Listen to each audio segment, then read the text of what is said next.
There is a place on Earth where two countries exist only a few dozen miles apart. They share the same language, the same ancient history, the same culture, the same food. For centuries, they were one Korea. But today, one side is home to global technology companies, skyscrapers, K-pop, high-speed internet, and one of the world's largest economies. The other is one of the most isolated and tightly controlled societies on Earth. And here's the most shocking part. This difference wasn't created by geography. It happened because of a border that divided one people into two completely different worlds. So how did this happen? And what would Korea look like today if that border had never existed? To understand the answer, we have to go back to the moment Korea stopped being one country. In 1945, Japan surrendered at the end of World War II. Korea, which had been under Japanese colonial rule, was suddenly free. But freedom came with a complication. The United States and the Soviet Union temporarily divided the Korean Peninsula around the 38th parallel. The Soviet Union supported the communist government forming in the north. The United States supported a separate government in the south. The division was never originally supposed to become permanent, but the Cold War had other plans. In 1948, two separate states emerged: the Democratic People's Republic of Korea in the north, and the Republic of Korea in the south. Two governments, two ideologies, one Korean people. Then, in June 1950, North Korean forces crossed the 38th parallel and invaded the south. The Korean War had begun. Within months, the peninsula became a battlefield. Cities were destroyed. Millions of people were killed, wounded, or displaced. And eventually, the fighting reached a brutal stalemate. In 1953, an armistice stopped the major fighting. But there was no final peace treaty. Instead, a heavily fortified border remained. The Demilitarized Zone. The DMZ, ironically, one of the most militarized borders on Earth, became the line separating two radically different futures. And this is where the story becomes fascinating. Because in 1953, nobody could have looked at the two Koreas and confidently predicted what would happen next. South Korea had been devastated by war. Its economy was poor. Its cities were damaged. Its future was uncertain. North Korea, meanwhile, initially had advantages in industrial development and received substantial support from the Soviet bloc and China. For a time, the economic gap wasn't what it would become later. Then, the two countries chose dramatically different paths. South Korea gradually built an export-driven economy. Factories expanded. Education grew. Infrastructure improved. Companies began competing globally. Over the following decades, South Korea transformed itself from a poor post-war country into a high-income, technology-driven economy. Today, the transformation is extraordinary.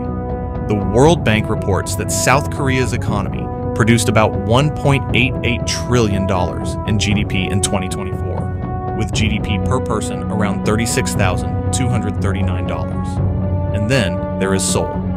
Look at Seoul at night. Skyscrapers, subways, billboards, restaurants, cars, millions of lights, a city connected to the rest of the world almost instantly. Now imagine traveling in the opposite direction, not hundreds of years into the past. Just across the border, you enter North Korea. The difference isn't simply economic, it is informational. In South Korea, a teenager can pick up a smartphone and access a nearly limitless global internet. Search for anything.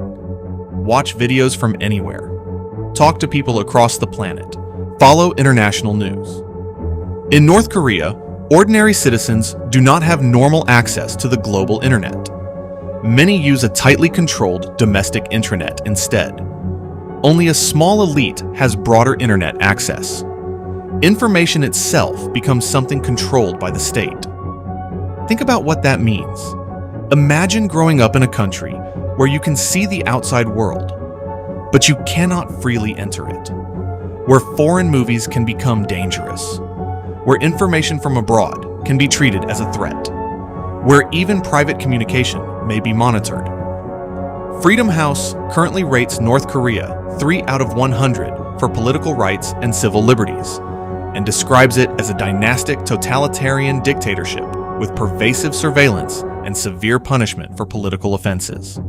South Korea is dramatically different.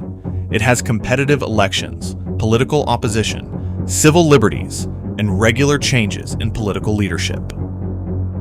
Freedom House's 2026 assessment rates South Korea 83 out of 100 and classifies it as free. But there is an important detail. South Korea isn't a perfect free society.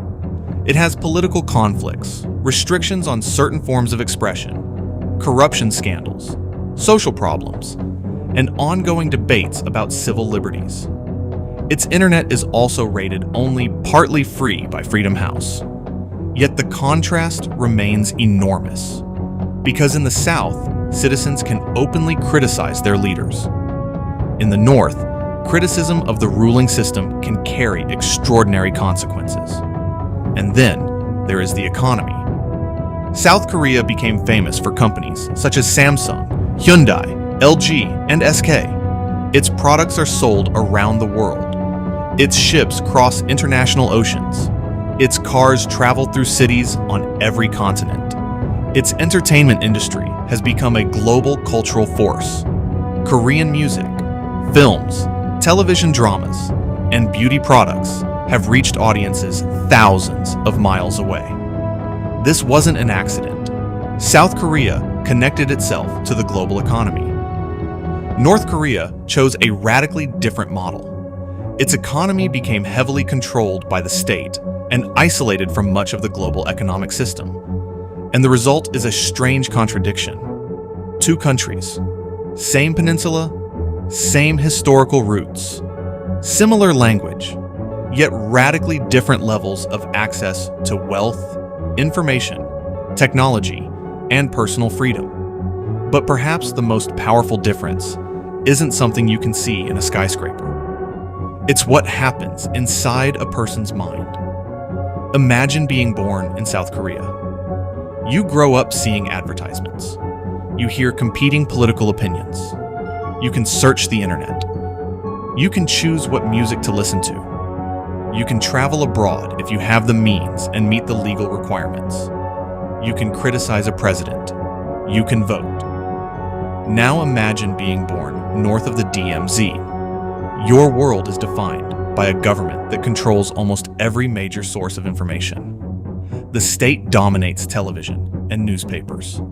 Political opposition isn't allowed in the same way it is in a multi-party democracy. And information from outside the country can be tightly restricted. That doesn't mean every North Korean experiences life in exactly the same way. There are cities, markets, schools, families, ambitions, friendships, and ordinary moments. North Koreans are not simply statistics. They are people living inside a system they did not choose. And that may be the most important thing to remember. Because when we compare North Korea and South Korea, it's easy to turn the story into numbers. GDP, internet access, buildings, cars, military power. But behind every number are human lives. A North Korean child and a South Korean child can be born only a few hundred kilometers apart, yet grow up with completely different ideas of what the world looks like. One may grow up surrounded by global information. The other may grow up with information filtered through the state. One sees foreign products everywhere. The other may live in a far more isolated economy. One can dream of traveling across the world. For the other, leaving the country can be extraordinarily difficult and dangerous. And still, they share the same ancestry, the same historical memories, the same Korean language. That's what makes the Korean Peninsula so haunting. The border didn't separate two ancient civilizations. It separated one nation into two experiments. One chose a path toward market capitalism and eventually democracy. The other developed into a hereditary authoritarian state with an economy and information system heavily controlled by the government. And after more than 7 decades, the results are visible from space. At night, satellite images show South Korea glowing with artificial light. Cities cover the landscape. Roads connect communities. Industrial centers shine along the coast. North Korea appears dramatically darker outside a handful of major population centers. That darkness has become one of the most powerful images of the Korean divide. But there is something even more disturbing. The war never officially ended with a peace treaty. The armistice simply stopped the fighting. The border still exists. Soldiers still stand on opposite sides, and families remain separated by a line they did not choose. For decades, people have wondered whether the two Koreas could ever become one again. But reunification would be extraordinarily complicated. The economic gap is enormous. The political systems are completely different. Millions of people have lived their entire lives under completely different realities. And yet, the idea of one Korea hasn't disappeared. Because beneath the politics, beneath the armies, beneath the propaganda, there is still a shared history. And perhaps that's the strangest part of this entire story. North Korea and South Korea are not examples of what happens when two completely different peoples collide. They are examples of what can happen when one people is divided, and then given two completely different futures. One peninsula, two governments, two economic systems, two information worlds, two visions of society, and one unresolved question. What happens when the people on both sides finally get to decide their own future? We don't know. Maybe the border will remain for another generation. Maybe diplomacy will change everything. Maybe reunification will someday become possible. Or maybe the division will continue long after everyone who remembers the original war is gone. But the Korean Peninsula leaves us with a powerful lesson. Countries aren't only shaped by geography.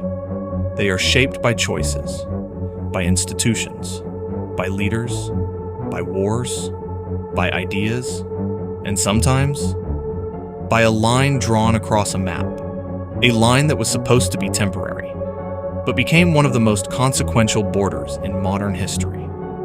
Because North Korea and South Korea began with the same roots, and yet, after decades apart, they became two of the most dramatically different societies on Earth. The most shocking difference isn't the skyscrapers. It isn't the cars. It isn't even the money. It's the freedom to decide what reality looks like. And perhaps that is the real story of Korea. Not two countries that were always different, but one country that was divided, and then spent generations becoming two different worlds.